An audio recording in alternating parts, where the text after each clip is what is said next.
ನಾನು ಗಿಡ ಹಾಕಿದ್ದೀನಿ ಅದು ಗೌರ್ಮೆಂಟ್ ಕೆಲ್ಸಕ್ಕೆ ಹೋಗ್ತಾ ಇದ್ದೀರಾ? ಕಂಡವ್ರ ಮನೆ ಎಂಚಿನ ಪಾತ್ರೆ ತೊಳೆದು ಬರ್ತಾ ಇರೋ ಹಣ ರೀ ಅದು. ಹಣ ಬೇಕು ಅಂತ ಕೇಳಿದ್ರೆ ನಾನು ಎಲ್ಲಿಂದ ತಂದ್ಕೊಂಡ್ರಿ? ನೋಡು ನೀನ ಹಣ ಎಲ್ಲಿಂದ ತಂದು ನನ್ಗೆ ಗೊತ್ತಿಲ್ಲ. ನೀನ್ ಮಾಡಿದ ಯಾವುದೇ ಸಂಘ ಇದ್ರು ಸರಿ ಅಲ್ಲಿಂದ ಸಾಲ ಪಡ್ಕೊಂಡು ನಂಗೆ ತಂದ್ಕೊಡು ಹೋಗ. ಇವರ ಮದುವೆ ಯಾವ್ದಾಗಿದ್ರು ಬರೀ ಕಣ್ಣೀರಲ್ಲೇ ಕೈ ತೊಳೆಯೋದು ಆಗೋಯ್ತಲ್ರಿ ನನ್ನ ಜೀವನ. ಸುಖ ಅನ್ನೋದು ಕಾಣ್ಲೇ ಇಲ್ಲ. ಯಾಕೆ ಯಾಕೆ ಇಷ್ಟೊಂದು ಕ್ರೂರವಾಗಿ ವಿಚಾರ ಮಾಡ್ತೀರಾ? ನೋಡು ಸುಖ ಅಂದಾಗ ನೆನಪಿಗೆ ಬಂತು ನೋಡು. ಇವತ್ತು ನಮ್ಮ ಮನೆಗೆ ಒಬ್ಬ ದೊಡ್ಡ ಸಾವುಕಾರ ಬರ್ತಾ ಇದ್ದಾರೆ.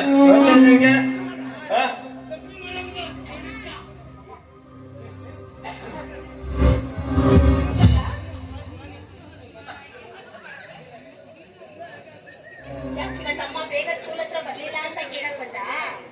ಏನಿಲ್ಲ ಕಣ, ಬೇಗನೆ ಬರ್ಬೇಕು ಅಂತ ಇದ್ದೆ. ಆದ್ರೆ ಅಮ್ಮನಿಗೆ ತುಂಬಾ ಕೆಲ್ಸ ಆಯ್ತು ಕಣೋ, ಅತ್ತೆ ಬರಕ್ ಆಗ್ಲಿಲ್ಲ. ನಾಳೆ ಅಮ್ಮ ಬೇಗ ಬಂದು ನೀನು ಸ್ಕೂಲಿಂದ ಕರ್ಕೊಂಡ್ ಬರ್ತೀನಿ ಆಯ್ತಾ? ಸರಿ, ಹೋಮ್ವರ್ಕ್ ಮಾಡ್ಕೊಂಡು ಹೋಗು. ಹುಡುಗರ ಮುದ್ದು ಮಗನೇ ಬಾರ ಇಲ್ಲಿ, ಬಾರ ಇಲ್ಲಿ. ಇವತ್ತು ನೀನು ಮನೇಲಿ ಇರೋದೇ ಬೇಡ. ಪಕ್ಕದ ಮನೆ ಅಂಕಲ್ ಮನೆ ಹೋಗಿ ಆಟ ಆಡು ಹೋಗ. ಯಾಕ್ರಿ ಮಗುನ ಹಾಗೆಲ್ಲ ಮಾಡ್ತಾ ಇದ್ದೀರಾ ನೀವು? ನೋಡಿ, ಇಲ್ಲ ನಂಗೆ ಓದ್ಕೋಬೇಕು, ನಾನು ಹೋಗಲ್ಲ. ಸುಮ್ಮನೆ ಹೋಗು. ನಿನ್ ಮಗನಿಗೆ ಕಳಿಸ್ತೇನಿಲ್ಲ. ಮಗು ನೀನ್ ಹೋಗಮ್ಮ, ನೀನ್ ಒಳಗಡೆ ಹೋಗಿ ಹೋಮ್ವರ್ಕ್ ಮಾಡ್ಕೊಂಡು ಹೋಗು.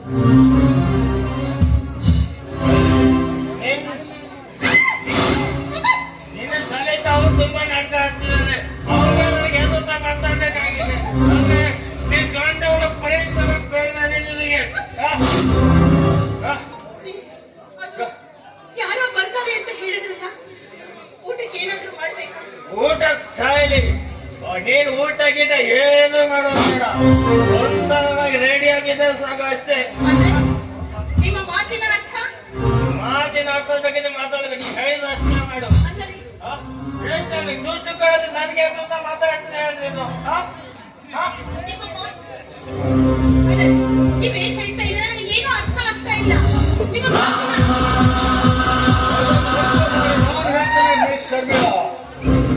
ಶರ್ಮಿಳಾ, ನಿನ್ನ ಗಂಡ ಈ ನಿನ್ನ ಸುಂದರವಾದ ಸೀರೆಯಂತಿರುವ ಸೀರೆ ನನಗೆ ಅರ್ಪಣೆ ಮಾಡಿದ್ದಾರೆ. ಏನ್ ಹೇಳ್ತಾ ಇದ್ದೀರಾ ನೀವು? ನವರದೇನ ಹೊರತೋಟಿನ ಇಟ್ಕೊಂಡು ಮಾತನಾಡಿ.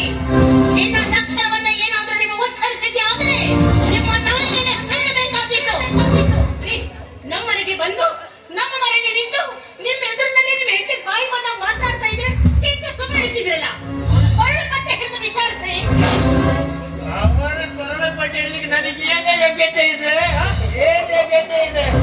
ಅವರು ದೊಡ್ಡ ಸಾಹುಕಾರು, ಅವರ ನಾನೇನು ವಿಚಾರಿಸುದು? ನೀನೇನು ಕೇಳಿಲ್ವೇನೆ? ಮೌನಂ ಮೌನತಿ ಲಕ್ಷಣಂ ಅಂತ. ನೋಡಿದ್ದ ಹಾಗೆ ಸುಮ್ಮನಿರ್ಬೇಕು ಅಷ್ಟೇ. ಅಷ್ಟಕ್ಕೂ ಲಕ್ಷ ಕೋಟಿ ನಿನ್ನ ಶೀಲಕ್ಕೆ ಕರ್ಕೊಂಡಿದ್ದಾರೆ. ಅವ್ರು ಗೊತ್ತೇ? ಏನ್ ಹೇಳ್ತಾ ಇದ್ದೀರಾ ನೀವು? ಲಕ್ಷ ಕೊಟ್ಟು ನನ್ನ ಶೀಲವನ್ನ ಅವರಿಗೆ ಮಾರಾಟ ಮಾಡಿದ್ರ? ತಾಳಿ ಕಟ್ಟಿದ ಗಂಡ ಅಂದ್ರೆ ದೇವ್ರು ಅಂತಾರೆ. ನಿಮ್ಮ ಕುಡಿದ ಚಟಕ್ಕೋಸ್ಕರ ತಾಳಿ ಕಟ್ಟಿದ ಹೆಂಡತಿಯನ್ನೇ ಮತ್ತೊಬ್ಬರಿಗೆ ಮಾರಾಟ ಮಾಡೋದಕ್ಕೆ ನಿಮ್ಮ ಮನಸ್ಸಾದ್ರೂ ಹೋಗ್ತೀರಿ? ಯಾಕ್ರಿ ಇಷ್ಟೊಂದು ಕ್ರೂರವಾಗಿ ವಿಚಾರ ಮಾಡ್ತಾ ಇದ್ದೀರಾ? ಹೇಳಲಿಕ್ಕೆ ಅವನತ್ರ ಮಾತಿರ್ಬೇಕಲ್ಲ ಶರ್ಮಿಳಾ. ಯಾಕಂದ್ರೆ ಇವತ್ತು ಅವನ ಗಳಿಗೆ ಮುಂದೆ ನಿನ್ನ ಸೀಲಕ್ಕೆ ಬೆಲೆಯೇ ಇಲ್ಲ. ಶರ್ಮಿಳಾ, ಅಂದು ಸಾರ್ವಜನಿಕ ಎದುರಿಗೆ ನನ್ನನ್ನು ಕೇಸ್ ಕಟ್ಟು ನನ್ನನ್ನು ಜೈಲಿಗೆ ತಳ್ಳಿದಲ್ಲ, ಅದನ್ನು ಜೈಲಿಗೆ ಪಟ್ಟ ನಾನು ಕಷ್ಟ ಅಷ್ಟ ಇಷ್ಟ ಅದನ್ನು ನೆನೆದುಕೊಂಡೇ ಬಂದಿಲ್ಲ. ರೋಮ ಉಕ್ಕಿ ಬರ್ತಾ ಇದೆ. ಸಲುವಾಗಿ ಅಂದೇ ನಾನು ಪಣ ಕೊಟ್ಟೆ. ಹಣ ಕೊಟ್ಟ ನಿನ್ನ ಸೀಲ ಹಾಳು ಮಾಡುವೆ ಮಾಡ್ತೇನೆ ಅಂತ. ನೀನು ಮಾಡಿರುವ ಪಾಪಕ್ಕೆ ಪ್ರಾಯಶ್ಚಿತ ಪಟ್ಟಿದ್ದಾದ್ರೂ ಆ ದೇವರು ನಿನ್ನ ಕ್ಷಮಿಸ್ತಾ ಇದ್ದ. ಕಂಡವರ ಮನೆ ಹೆಣ್ಣ ಮಕ್ಕಳನ್ನ ಕಾಮರಾಟಕ್ಕೆ ಕರೀತಾ ಇದೆಯಲ್ಲ, ಬಹುಶಃ ನಿನ್ನ ತಾಯಿ ಕೂಡ ನಿನ್ನನ್ನ ಬೀದಿಗೆ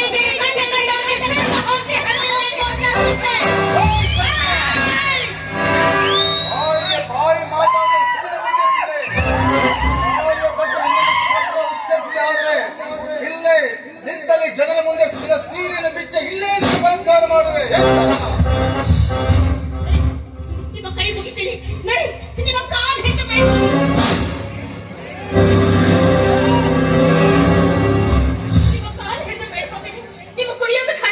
ಸಾಯ್ಬೇಕು, ಕಂಡವರ ಹತ್ರ ಭಿಕ್ಷೆ ಬೇಡಿ ಆದ್ರೂ ನಿಮಗೆ ಹಣ ತಂದುಕೊಡ್ತೀನಿ. ಈ ಪಾಪಿಗೆ ಮಾತಾಡಲು ಒಪ್ಪಿಸ್ಬೇಡ್ರಿ.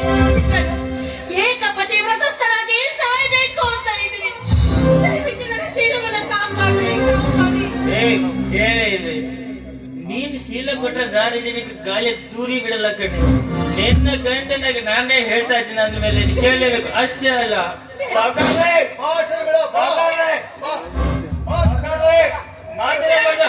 ಹಾಗೆ ಹೋಗಿ ಹೆಚ್ಚು ಬಿಡಂದಾಕ್ಷಣ ಬಿಡಲಿಕ್ಕೆ ನಾನು ಶ್ರೀರಾಮಚಂದ್ರಲ್ಲ, ಬಂದವನು ರಾವಣ.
ತಾಳಿ ಕಟ್ಟಿದ ಹೆಂಡತಿಯನ್ನೇ ಮತ್ತೊಬ್ಬರಿಗೆ ಮಾರಾಟ ಮಾಡ್ತೀಯಲ್ಲ. ನಿನ್ನಂಥವನೇನಾದ್ರೂ ಮನೆಯಲ್ಲಿದ್ರೆ ಆ ಹೆಣ್ಣಿಗೆ ಸುಖ ಅನ್ನೋದೇ ಇರೋದಿಲ್ಲ. ಅವಳು ನೆಮ್ಮದಿಯಾಗಿರೋದಕ್ಕೆ ಸಾಧ್ಯ ಇಲ್ಲ. ಏನು ಮಾಡಿದೆ ಅಂತ ಕೇಳ್ತಾ ಇದೆಯಲ್ವಾ? ಆ ಪಾರ್ವತಿ ದುಷ್ಟರನ್ನ ಸಂಹಾರ ಮಾಡೋದಕ್ಕೆ ಅವತಾರ ತಾಳಿ ಭೂಮಿಗೆ ಬಂದು ದುಷ್ಟರ ಸಂಹಾರ ಮಾಡಿತು. ಆದ್ರೆ ಈ ಶರ್ಮಿಳ ತನ್ನ ಶೀಲವನ್ನ ಕಾಪಾಡಿಕೊಳ್ಳುವುದಕ್ಕೋಸ್ಕರ ಅವನನ್ನೇ ಧ್ವಂಸ ಮಾಡಿತು. ನಿನ್ನಂಥವನು ಈ ಭೂಮಿಯ ಮೇಲಿದ್ರೆ ಅದೆಷ್ಟು ಜನ ಹೆಣ್ಣು ಮಕ್ಕಳು ನೆಮ್ಮದಿ ಹಾಳು ಮಾಡ್ತೀವೋ ಏನೋ. ನಿನ್ನಂಥವನು ಬದುಕಿರಬಾರ್ದು, ನಿನ್ನಂಥವನು ಬದುಕಿರಬಾರ್ದು.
ಮನೆ ಹತ್ರ ದೂರ ಕೊಡಿ.